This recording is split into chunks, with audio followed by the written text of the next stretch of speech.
मुझसे अलग हो जा। तुम तो ये जी भर के कबाड़ ही जुटाओगे। कौन किसी बांझ औरत से शादी करेगा? वो जो गाड़ी ठीक करता है। दुल्हन बनानी है क्या? जियांगली, तुम पागल हो क्या? उस बंदा से जो बोलना ही बंद कर देता है। सोचती हो 3 साल से बाहर नहीं निकला, फिर भी हिम्मत है संपत्ति मांगने की। मुझसे अलग हो जा। तुम तो ये जी भर के कबाड़ ही जुटाओगे। कौन किसी बांझ औरत से शादी करेगा? वो जो गाड़ी ठीक करता है।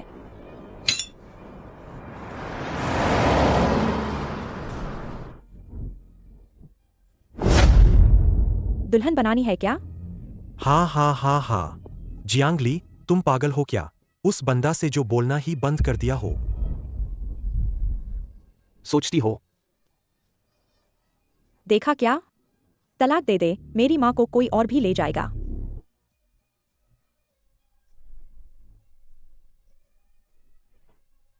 बुढ़िया, तेरा बेटा एक फटा हुआ जूता ले आया है। कुछ स्पष्टीकरण देने का इरादा नहीं। तेरी ये गरीब सूरत कैसी लग रही है?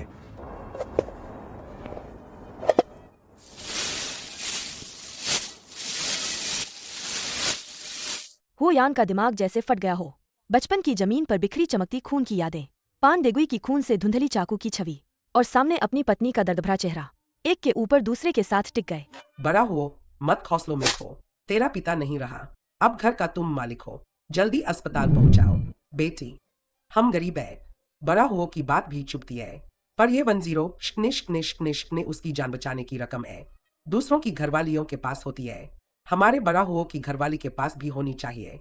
आसपास खड़े मजाक उड़ाने वाले सब चौंक गए। आजकल की बात है, काउंटी में दुल्हन लेने का यही रेट है।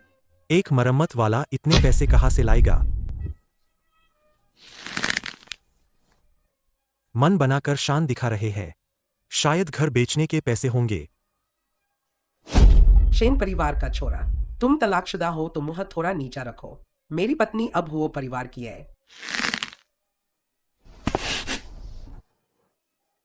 देखते हैं आगे क्या होता है। घर जा रहे हो? ऊपर जाओ, गाड़ी में चढ़ो।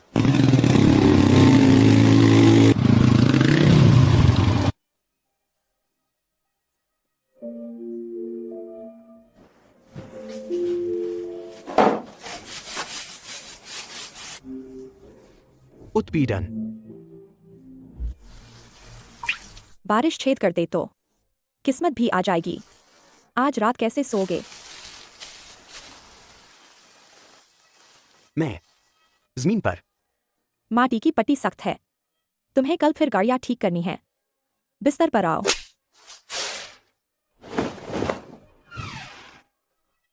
मुझे नापसंद करते हो तो ऊपर आ जाओ। मैं तुम्हें खा जाऊंगा तो नहीं। जियांग ली लेट गई। बाहर की बारिश की आवाज सुन रही थी। अचानक खिड़की की दरार से एक ठंडी हवा झोंकी। अंधेरा में बड़ा वो हिला, कुछ महसूस हुआ। धीरे से तकिए के पास पड़ा फटा पंखा उठाया। बहुत धीरे धीरे पंखा चलाया। डर रहा था कि कोई मीठा सपना न टूट जाए। जियांग ली ने आंखें बंद रखीं। हो यान, कल हम राष्ट्रीय राजमार्ग के पास चलते हैं। देखते हैं वो टूटा हुआ आंगन। हम दुकान खोलेंगे। छोटी गाड़ियां नहीं ठीक करेंगे, सिर्फ ट्रकों की मरम्मत करेंगे। हो यान का पंखा चलाने वाला हाथ एक सेकंड रुक गया। सुनो, तुम्हारी यहां जियांगली जैसी जगह पर कुत्ते भी नहीं रहते, फिर भी तुम सच में टिक गए हो। शेन, ऐसा मत बोलो। जान दीदी के पास बच्चे पैदा करने की किस्मत नहीं है। एक ठौर मिल गया, वो भी बड़ी बात है। शेन श्यूची, तुम यहाँ गोबर खोदने आए हो क्या? मुंह तो तेरे बदबूदार है। मैं आया हूं देखूं कि तेरा ये मूक पति मर गया क्या। वैसे एक बात बता दूं, जिया जिया गर्भवती है। शेन परिवार की जड़। गर्भवती है? बधाई हो। उम्मीद है कोई दिमाग वाला जन्म ले। जियांग दीदी, तुम्हें नसीब नहीं है। मेरे बच्चे पर कोई शाप मत करो।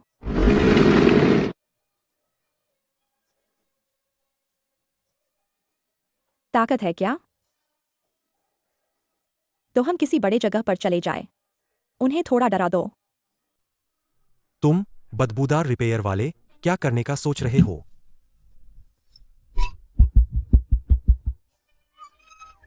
पागल, दो पागल लोग।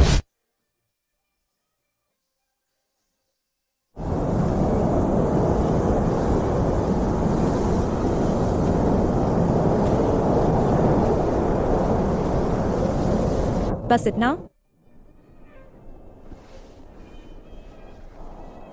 महंगा। महंगा नहीं। भारी ट्रक लंबी दूरी चलते हैं। सबसे जरूरी है गर्मागर्म खाना और भरोसेमंद मिस्त्री। ये शब्द जियांग ली ने लिखे हैं। पहला दिन। बस हवा की आवाज। कई दर्जन ट्रेलर तेज निकल रहे थे, एक भी रुका नहीं। बेटी, यह जगह बहुत ही दूर तो नहीं। तेज मांस की खुशबू योबे कांग की तरफ से सीधे पूरे राष्ट्रीय राजमार्ग पर फैल गई। मालकिन, अरे, इतनी खुशबू कैसी? 20 में भरपेट चावल।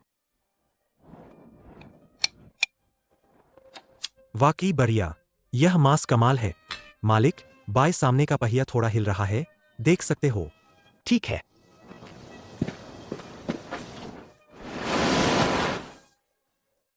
बॉल जॉइंट चीला है। ठीक कर दिया, पैसे मत लेना। वाकई मुफ्त।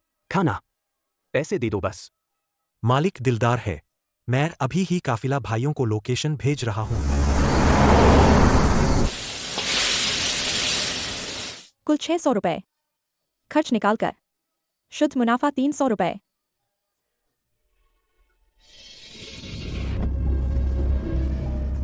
जियांग ली, यहाँ चारों तरफ तेल और गंदगी है। तुम्हारी पूरी जिंदगी बस यहाँ सुअरों के साथ कीचड़ खाने के काबिल है। देखा, नया मॉडल 300,000 का। हाँ, तुम्हारी यह दुकान साल भर में जो मांस बेचेगी, क्या उससे मेरा एक टायर भी आएगा? क्या देख रही हो? अच्छे टायर नहीं देखे क्या?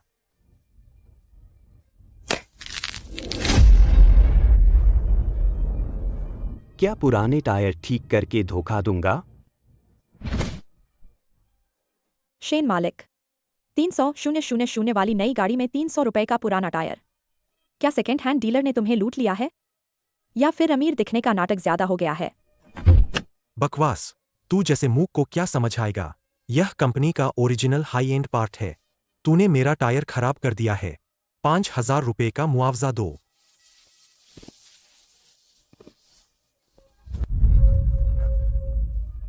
तुम क्या कर रहे हो? मैंने पुलिस को बुला लिया है। लोअर आर्म से भी ऑयल लीक हो रहा है। आगे चलाओगे तो एक्सल टूट जाएगा। उसी ने खराब किया है, मुआवजा दे। शेन मालिक की सेकेंड हैंड गाड़ी की धोखाधड़ी। 50,000 से ज्यादा का मामला तो पुलिस दर्ज करेगी। अगर तुम अभी पुलिस को बुलाते हो तो पुलिस टायर खराब करने वालों को पकड़ेगी या फिर तुम्हें एक्सीडेंट वाली गाड़ी बेचने वालों को। मेरा काम मत खराब करो, यहां से हटो जब तक गाड़ी चल रही है। जल्दी से डीलर के पास जाकर पैसे वापस लो, वरना कल तक शहर में तुम्हारे सभी दोस्त जान जाएंगे कि तुम एक कबाड़ी वाली गाड़ी चला रहे हो।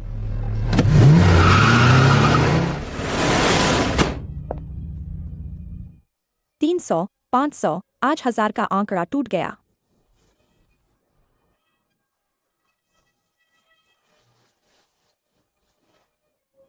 आज रिपेयर में तुम्हारी बहुत मेहनत गई। यह तुम्हारा हिस्सा है। नहीं, नहीं, यह सब तुम्हारा ही है।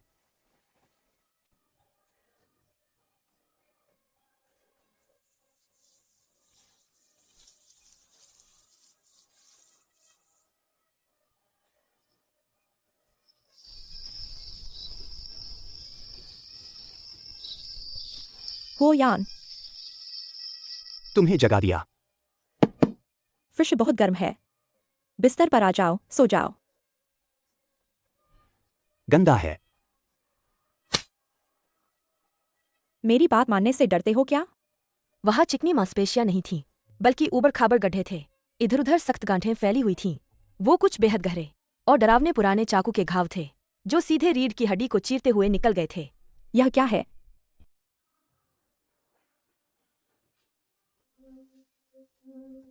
मत डरो।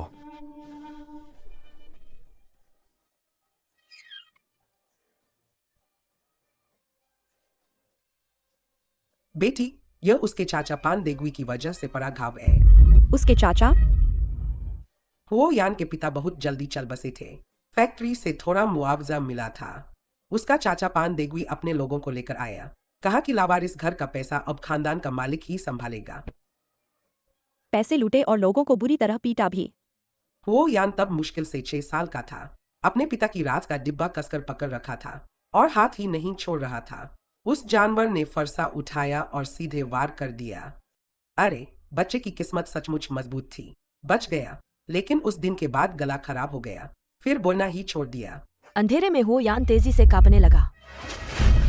हो यान, अब से मैं तेरी हिफाजत करूंगा। जिसने भी तेरा एक उंगली छुई, मैं उसके साथ जानब टेरिटर पर जाऊंगा।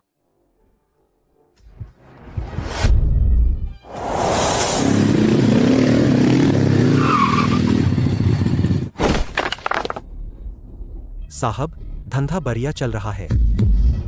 फास्ट फूड 20 रुपए। गाड़ी की मरम्मत देखता है। यहाँ शोर मचाने की कोई गुंजाइश नहीं। हा, मालकिन तो मस्त निकली। यह राष्ट्रीय राजमार्ग हमारा है। महीने का 2000 रुपये प्रबंध शुल्क। एक भी रुपया कम पड़ा तो मैं तेरी दुकान तोड़ दूंगा।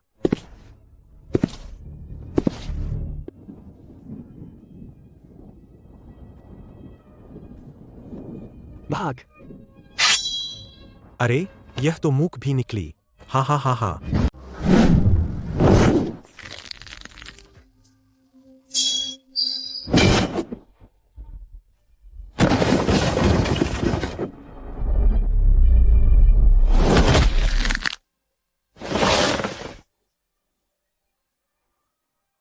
रुको, मत मारो।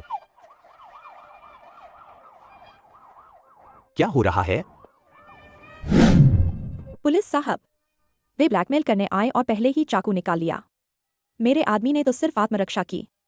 पुलिस ने हो यान की फुर्ती की तारीफ की। कह दिया, आगे से कोई दिक्कत हो तो सीधे फोन कर लेना। लोग भी हो यान की तारीफ करने लगे। बेटी, सुना क्या? शेन परिवार का शेन शिवची बड़ी मुसीबत में है। उनका मकान गिर गया। करीब। जिस इलाके में उसने स्कूल जोन का घर खरीदा था, डिवेलपर ने पैसा लेकर भाग गया। अब वहां सब अधूरे भवन पड़े हैं। शेन शिवची ने अपनी सारी संपत्ति, सब कुछ दाग पर लगा दिया। अब तो बैंक के कर्ज भी वापस करना उनके बस का नहीं रहा। शेन शिवची की उस दिन की बात याद करके नई कार दिखाते वक्त का घमंडी चेहरा। भगवान की सजा तो टाली जा सकती है, पर अपनी ही करतूत का अंजाम कोई नहीं टाल सकता। खाना खाने के बाद तुझे स्पे ले चलूंगा। कखा। तुझे सर्दी के लिए कुछ अच्छे कपड़े दिलवा दूंगा। बचत में अब 20,000 से ज्यादा हो गए हैं। चलो, हम भी आज थोड़े खुलकर खर्च करते हैं।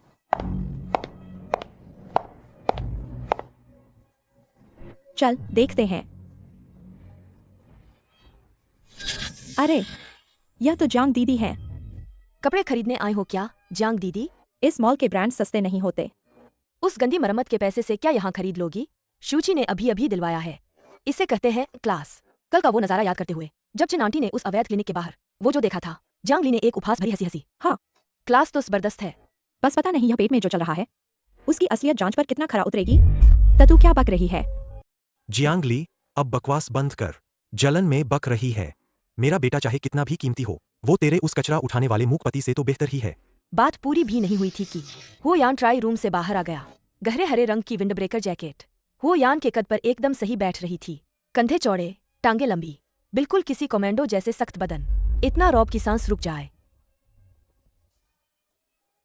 यह इस महीने उसका चौथा बार समय पर चुकौती न कर पाना था। उठाओ ना, क्यों नहीं उठा रहे?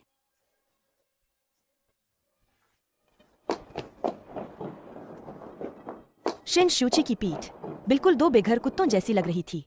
खरीफ कटाई का मौसम आया और राष्ट्रीय राजमार्ग पर भारी ट्रैक्टर कई गुना बढ़ गए। हो यान की कारीगरी अब पूरी तरह मशहूर हो चुकी थी। शहर की कृषि मशीनरी वर्कशॉप की गाड़ियां तक यहाँ रिपेयर के लिए कतार लगा रही थीं। दोनों सुबह से शाम तक जुटे रहे। हो यान के हाथ पूरी तरह ऑयल से सने थे, धुलाई से न मिटने वाली दरारें और घाव। उस रात जियांग ली बिस्तर पर पालथी मारकर बैठी थी। पिछले महीने की खाता भी बंद की। हो यान, तुम्हें पता है अब हमारे पास कितना पैसा है? माँ ने दी थी जो 10 लाख रुपए की बुनियाद, उसे मिलाकर हमारी बचत अब 15 लाख रुपए से ज्यादा हो गई है। जियांग ली ने पासबुक हो यान की छाती में थमा दी। अगले साल बसंत में हम इस पुराने अहाते को गिरवा देंगे। शटर लगे हुए 2 मंजिला भारी वाहन रिपेयर शॉप।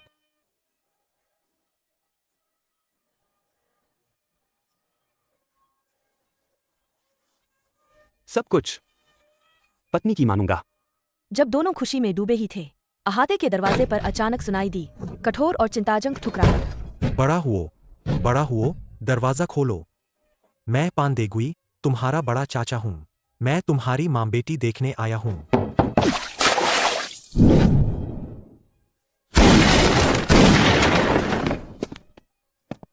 हा हा हा। पान देगुई चतुरसा मुस्कुराते हुए चारों ओर निहार रहा है। अरे ये आंगन तो बढ़िया सजा रखा है। हा हा हा। आखिर में उसकी नजर लालची होकर ठहरती है उस बड़े लोहे के भगोने पर जो अभी भी मांस की खुशबू दे रहा है। मार, तुझे मार डालूंगा। वो यान लाठी नीचे रख देता है। ऐसे नीच आदमी की वजह से जेल जाना, मैं और माँ अब कैसे जिएंगे? तुमने विद्रोह कर दिया है। मैं तुम्हारा असली बड़ा चाचा हूँ। जब तुम्हारे पापा मर गए थे, अगर मैंने संभाला न होता तो उसे दफनाने के लिए गरहा भी न मिलता। ये बड़ी नाइंसाफी है। बहू ने बड़ों पर हाथ उठा दिया है। मुझे बुढ़ापे में नहीं रखेगी। मैं कल ही तहसील में शिकायत कर दूंगा। बड़ा चाचा सिर्फ चला भी नहीं गया, बल्कि आंगन की टूटी फूटी झोपड़ी में ही टिक गया। दोपहर में हो यान गाड़ियां ठीक करता है। बड़ा चाचा उसके पास ही भटकता रहता है। वह ड्राइवरों के साथ बढ़ा चढ़ाकर बात कर रहा है। यह दुकान पान परिवार की है। तीसरे दिन दोपहर में जियांग ली पिछवाड़े सब्जियां धो रही है। मालकिन पैसे ढूंढ रही है। आगे बिल चुका रहे ड्राइवर ने जोर से आवाज दी। जियांग ली जैसे ही उठने लगी तो देखा पान देगुई तेजी से काउंटर के पीछे सरक गया था। ताऊ, ज्यादा लालच मत करो। जियांग ली ने पान देगुई को सख्त नजरों से घूरा। ताऊ अपनी सूजी और लाल उंगलियां मसल रहा था। अपमान से उसका पारा चढ़ गया। मैं इस घर का असली मालिक हूँ। वो यान तो मूक और नासमझ है। इस पैसे पर हक मेरा है। तुम एक बांझ और बेकार औरत हो। तुझे जल्द ही घर से बाहर का रास्ता दिखेगा। ताऊ, अगर आपको लगता है कि पैसे आप ही संभालेंगे तो फिर चल के देखते हैं। उसी दिन दोपहर को जियांग ली ने सब्जियां लेने का बहाना किया और कस्बे की तरफ निकल पड़ी। लौटते वक्त जियांग ली की जेब में हथेली जितना बड़ा एक काला सा डिब्बा रखा था। HD night vision camera. रात को दुकान बंद करने से ठीक पहले जियांग ली ने जानबूझकर कुछ महंगी ट्रकों की बड़ी बैटरियां आंगन की नजरों वाले कोने में रख दी। ये सामान दोपहर को ही आया था। हर एक की कॉस्ट कम से कम 500-600 थी। बाहर रखो तो चोर आ जाएंगे। कोई बात नहीं, इन ओरिजिनल बैटरियों की वैल्यू बहुत ज्यादा है। कल सुबह होते ही वांग मास्टर का काफिला इन्हें ले जाएगा। दीवार इतनी ऊंची है, कौन चोरी करेगा? घास के झोपड़े में बड़ा पान देगुई पलट खड़ा हुआ है। कान एंटीना की तरह खड़े हुए। रात के 2 बजे हवा चलने लगी। बादलों ने चांद को ढक लिया। आंगन में हाथ तक दिखाई नहीं दे रहा था। जियांग ली बिस्तर पर पड़ी हुई थी। नींद नहीं आ रही। वो यान भी आंखें खोलकर सीधा पड़ा था, हाथ में टॉर्च दबाए हुआ। झोपड़े का दरवाजा चुपके से एक दरार खुला।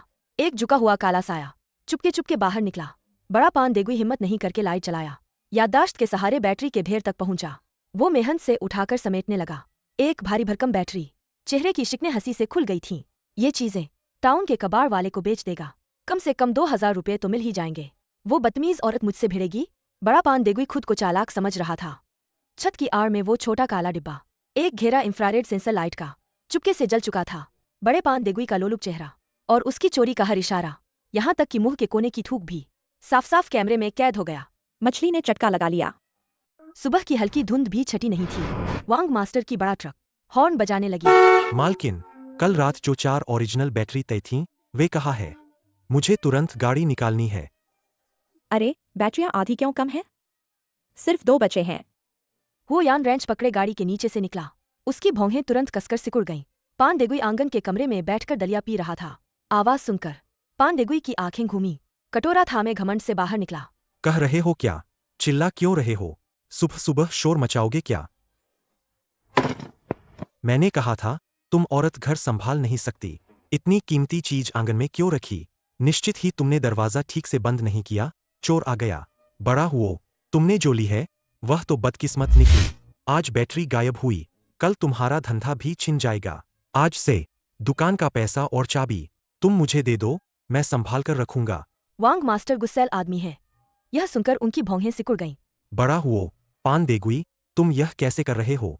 जियांग ली न केवल गुस्से में नहीं आई, बल्कि ठंडी हंसी फूट पड़ी। पान देगुई, तुम तो चोट चिल्लाओ का बड़ा माहिर निकले। कल रात बैटरी उठाते उठाते कमर में दर्द उठा लिया था ना? चलते वक्त तुम तो लंगड़ाते भी हो। पान देगुई का चेहरा अचानक बदल गया। गुस्ताखी सा वह आधा कदम पीछे हट गया। पर बड़ा पान देगुई यकीन था कि जियांग ली के पास कोई सबूत नहीं है। फौरन ही वह हलापुला करने लगा। तू कैसी बेअसर औरत, छोटे से कूड़े की तरह। हिम्मत है तो झूठ बोलकर मेरे नाम पर कीचड़ उछालती है।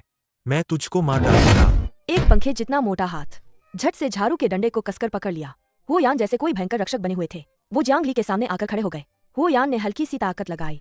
मजबूत लकड़ी की झाड़ू की डंडी से कड़क हुआ और बीच में से जोर से टूट गई। पान देगुई इस जबरदस्त ताकत से एक लचक खाते हुए पैर तले खिसक गया और सीधे कीचड़ भरे गड्ढे में धंस गया। किसने मार डाला? नेफे ने बड़े को मारा। लोग चिल्लाने लगे। पान देगुई उठ ही नहीं पाया। झाड़फूंक कर जमीन पर लोटपोट होने लगा। उसकी चीखें काफी लोग और गुजरने वाले ड्राइवरों को खींच लाईं और रास्ते के ड्राइवर भी रुक गए। आंगन का दरवाजा लोगों से पूरी तरह भर गया। लोग बोले कि जियांग ली बुढ़े से चोर करवा रही थी। यह तो बुरा ही है, ऐसा नहीं चलने देंगे। घेरने वाले उंगलियां उठाकर निंदनीय बातें कर रहे थे। पान देगुई ने देखकर कि किसी ने उसकी पीठ ठोक दी है और भी जोर से धौंस दिखाने लगा। अरे लोगों, सच झूठ बता दो। वह चिल्लाया। अब इनको पैसा लग गया है तो कुटुंब को नहीं जानते। मेरे बूढ़े पर कीचड़ उछाल रहे हैं ये लोग। जियांग ली बिल्कुल शांत रही, चेहरा बदला नहीं। उसने होयान की पीठ पर हल्का थपपाया, संकेत दिया कि होयान शांत हो जाए। फिर जियांग ली ने अपना फोन निकाला। सबके सामने प्ले बटन दबा दिया गया। स्क्रीन भले काला सफेद हो, पर नाइट विजन में सब साफ दिख रहा था। चेहरे की झुर्रियां तक नजर आ रही थीं। वीडियो में पान देगुई 202J0S59 छुपकर झोपड़ी से निकलता दिख रहा था। चोरी सा चारों तरफ निगाहें घुमा रहा था। फिर मुश्किल से 2 बैटरियां उठाई उसने। एक एक कदम लड़खड़ाता हुआ और छुपा दी आंगन की दीवार के बाहर सूखी घास के ढेर में। कैमरा ने सिर्फ काम नहीं पकड़ा, बल्कि पान देगुई की बुरी फुसफुसाहट भी रिकॉर्ड कर ली। सबूत पहाड़ जैसे पक्के थे। भीड़ में अचानक हंगामा मच गया। हाय, मैंने तो कहा था वो पान देगुई की नीयत ठीक नहीं है। अपनी भांजी का सामान तक चुरा लेता है। सच में नीच आदमी है। तेरा चेहरा अब रहा नहीं जाएगा क्या? पान देगुई का चेहरा झट से काला लाल पड़ गया। वो स्क्रीन पर खुद को देख रहा था। पूरे बदन से कंपकपी हो रही थी उसकी। 1000 से ऊपर की चोरी, गहरी दहशत वाली और चेहरे की मिट्टी उड़ने जैसी शर्म एक साथ घुल रही थी। पान देगुई बिल्कुल बेकाबू हो गया। उसकी आंखें लाल हो आईं। फिर उसने दीवार के कोने से एक बड़ी लाल ईंट उठाई और पागलों की तरह जियांग ली की तरफ दौड़ा। तुझे अभी मार डालूंगा, तू छोटा। हवाएं जोर से सनसना रही थीं। लाल ईंट जियांग ली के पेट के बस आधे मीटर से भी कम दूरी रह गई थी। ठीक उसी बिजली से तेज पल में एक भारी भरकम काला साया एक तोप के गोले की तरह धड़ाम से आया। वो यान ने अपनी फुटी से खुले हाथों से लाल ईंट को दूर फेंक दिया। उसका दाया हाथ लोहे के शिकंजे जैसा था। उसने पान देगुई की गर्दन को पकड़ लिया। एक कड़क आवाज के साथ वो यान ने एक हाथ से जबरदस्त ताकत लगाई। 50 किलो से ज्यादा भारी चाचा को बिल्कुल किसी चूजे को उठाने की तरह हवा में उठा लिया। चाचा का चेहरा एकदम तमतमा गया। उसने कांपते हाथों से लोहे जैसी पकड़ को हटाने की पूरी कोशिश की। उसके गले से घुट्टी हुई हताशा की आवाजें निकल रही थीं। वो यान की आंखें खून से लाल हो गई थीं, बिल्कुल उसी तरह जैसे कोई खूंखार जानवर अपने बच्चों की रक्षा करते वक्त देखता है। वांग अफसर ने देखा कि अब जान को खतरा है। वह तुरंत आगे बढ़कर रोकने लगा। जियांग ली भी तुरंत वो यान को रुकने को कहने लगी। उसके बाद वांग अफसर चाचा को अपने साथ ले गए। सर्दियों का मौसम गहरा गया। राष्ट्रीय राजमार्ग पर हवा चाकू की तरह कटती थी, पर बड़ा हुआ ऑटो रिपेयर का काम जोरों पर था। बैंक में बचत बढ़कर 20 लाख रुपए हो गई। सुनने में आया कि उस धोखेबाज नई लड़की ने उसके पास बची कड़ी कमाई सब लेकर भाग निकली। स्कूल जोन का फ्लैट भी पूरा नहीं हुआ और बैंक किश्तें बंद हो गईं। बैंक ने उसे नीलाम कर दिया। वह शेन मालिक जो कल तक इतराता फिरता था, अब वह पूरे गांव का बदनाम कर्जदार बन गया है। जियांग ली, मैं गलत था, सच में मेरी गलती है। उस चालाक औरत ने मुझे धोखा दिया। मेरे पास अब कुछ भी नहीं बचा। तुम मुझे 5000 रुपए उधार दे दोगी क्या? मैं तो खाना भी नहीं खा पा रहा हूँ। उसी वक्त की वो अफवाहें याद आती हैं। लोग कहते थे बिना संतान वाली। उसे खाली हाथ घर से निकाल दिया गया। दिल में कोई दया नहीं थी, सिर्फ घिन थी। शेन श्यूची, तुमने पहले कहा था कि अगर मैं तुमसे अलग हो जाऊं तो मुझे बस कचरा बीनना ही पड़ेगा। अब लगता है कचरा बीनने वाला मैं नहीं निकला। जियांग ली, हम तो कम से कम पति पत्नी रहे हैं। तुम अब अमीर हो गई हो, किसी को मरते हुए नहीं छोड़ सकते। बाहर निकलो।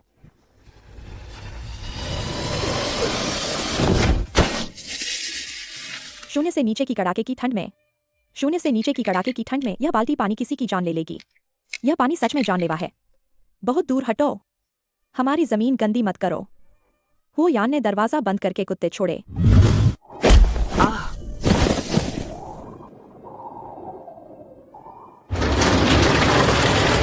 बलपूर्वक खदेड़ना। सब शांत हो गया। हाथ जम गए हैं।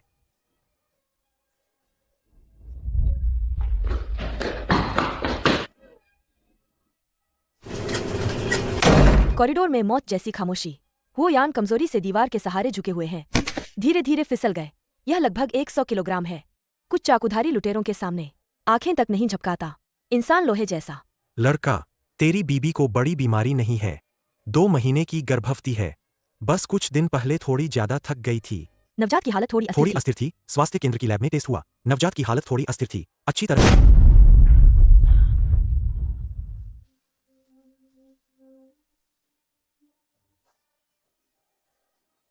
क्यों रो रहा है बेवकूफ बड़ा देहाती? हाँ, बच्चे वाले हैं। मैं पापा बनने वाला हूँ। 3 साल हो गए। शेन शिवजी ने हर तरफ अफवाहें फैलाई, कहता रहा मैं बच्चा नहीं पैदा कर सकती। लोगों ने मुझे ताने मारे, ठेठ नजरें दी। आज वही जोरदार थप्पड़ आखिरकार शेन परिवार के चेहरे पर पड़ा है। कल मैं ये खबर फैलवाऊंगा। मैं चाहता हूं सब जाने आखिर वो कौन था जो बच्चे नहीं पैदा कर पा रहा था।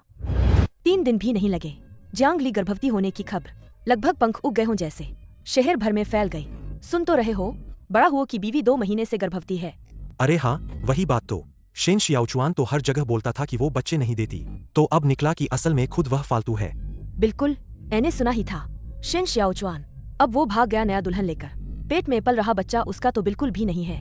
ठंडी हवा उसके खाली सीने में धंस रही थी, बाकी बस पछतावा और निराशा ही बची थी। और भारी वाहन रिपेयर शॉप की बत्तियां उस राष्ट्रीय राजमार्ग को रोशन कर रही थीं, हमेशा गमजोशी से भरी हुई। तुम इस नाशाल आदमी को भी शर्म नहीं आती हवाने की? मेरी बिटिया ने तो उस बेसिर की औलाद को निकाल फेंका था। तुम्हारे पास अब तो एक भी अधूरी इमारत नहीं बची, फिर भी तुम सोचते हो मेरी बेटी तेरे साथ दुख सह लेगी। हुआ यूं कि वह हुओ यान को याद करने लगा कि जियांग ली ने कभी घर को बहुत ही सलीके से संभाला हुआ था। वो याद आया, वो जिंदगी जो उसे मिल सकती थी, और अब उसके पास ना घर है, ना पैसे, ना वारिस। वह सचमुच एक टूटी हड्डियों जैसा कुत्ता बन गया था। कठोर सर्दी की रातें बर्फ तीव्रता से गिर रही थी, फिर भी राष्ट्रीय राजमार्ग के किनारे वाली रिपेयर शॉप एकदम नया दिख रही थी। लगभग 2,000,000 से ज्यादा की बचत, सारा पैसा उसी में डाल दिया गया। रोशन 2 मंजिला इमारत बनवा दी। चिन आंटी सबसे धूप वाली रूम में रहने लगी। हर रोज उनकी खुशी से चेहरा खिलता रहता था। जियांग ली का पेट पहले से बहुत उभरा हुआ था। डिलीवरी की तारीख बस अगले महीने ही थी, लेकिन जैसे जैसे जियांग ली का पेट बड़ा हुआ, वो यान का व्यवहार और भी अजीब होता गया। दोपहर में जब गाड़ी ठीक करता था तो सब नॉर्मल लगता, पर रात होते ही वो जिद करके मास्टर बेडरूम में सोना मना कर रहा था। उस रात तापमान -10 डिग्री तक गिर गया था। कॉरिडोर के आखिर में वो यान जैसे कोई छोड़ा हुआ बड़ा कुत्ता ठंडी जमीन पर सिकुड़कर पड़ा था। उसके हाथ में जलाई न गई सिगरेट टिक रही थी, आंखें लाल हुलुहान, पूरा डर देखा जा रहा था। वो यान, तुम आखिर हुआ क्या? रुको, पास मत आओ, ज्यादा खून बहने से मरना भी हो सकता है। जियांग ली, हो यान, पानी फूट गया है। बाहर तो तूफानी बर्फबारी हो रही है। राष्ट्रीय राजमार्ग पर बर्फ का जमाव अब तक एड़ी तक भी भर गया है। किसी गाड़ी को पकड़ना तो नामुमकिन है। इस गाड़ी में सबसे मोटे स्नोचेन लगे हैं, नीचे का चेसिस भी मजबूत किया गया है। जियांग ली, डर मत, मैं हूँ।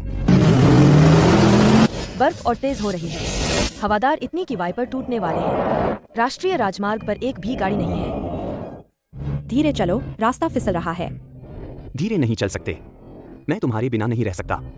यह गाड़ी जिसका दुनिया भर के साथियों ने मजाक उड़ाया था, ये टूटी फिटी पिकअप इस वक्त अद्भुत ग्रिप दे रही थी। बर्फीले तीखे मोड़ पर कठोरता से एक परफेक्ट ड्रिफ्ट काटती। साधारणत 40 मिनट की दूरी, चट्टान तोड़ने में उसे 20 मिनट भी नहीं लगे। डॉक्टर साहब, डॉक्टर, उसे बचाइए। उसने अपनी जिंदगी में सबसे जोरदार दहाड़ लगाई। दरवाजे के शीशे तक कांप उठी। पता नहीं किसके आगे पूजा करे, बस बार बार दिल में कसम खाई, बस वो सुरक्षित रहे। अपनी जान भी दे दूं तो दे दूंगा। कितनी देर बीती खुद भी नहीं पता। तभी एक तीखी साफ बच्चे की रोह उठा, जैसे भोर की किरणें प्रसव कक्ष की खामोशी को चीर डाली। रिश्तेदारों के लिए माँ और बच्चे दोनों ठीक हैं। करीब 3.6 किलोग्राम का तगड़ा छोरा वो अपनी पत्नी को देख रहा था, और पास उस नन्ही, सबसे नाजुक, सबसे कमजोर कीमती चीज को ध्यान से, इतने सावधान की जैसे कुछ नहीं बचा, आंखें बंद करके बुलबुले फूंक रहा था। वो छोटा सा मांसपिंड, बचपन का वो खून से भरा अंधेरा, इस पलों में पूरी तरह टूट गया। वो जो बेहद डर के कारण 20 साल तक बंद रहा गला, आखिरकार जंजीरों को तोड़कर टूट पड़ा। बुढ़िया, बुढ़िया, मैं तुमसे प्यार करता हूँ। बेटा सा बड़ा आदमी क्यों रो रहा है? आगे हमारे दिन और चमकदार होंगे। 2 साल बाद भारी वाहन रिपेयर शॉप अब करीबी जान पहचान बन चुकी थी। इलाके की सबसे बड़ी भारी वाहन रिपेयर शॉप बन गई थी। दूसरी मांस पर वाला फास्ट फूड का ठेला हर रोज भरा रहता था।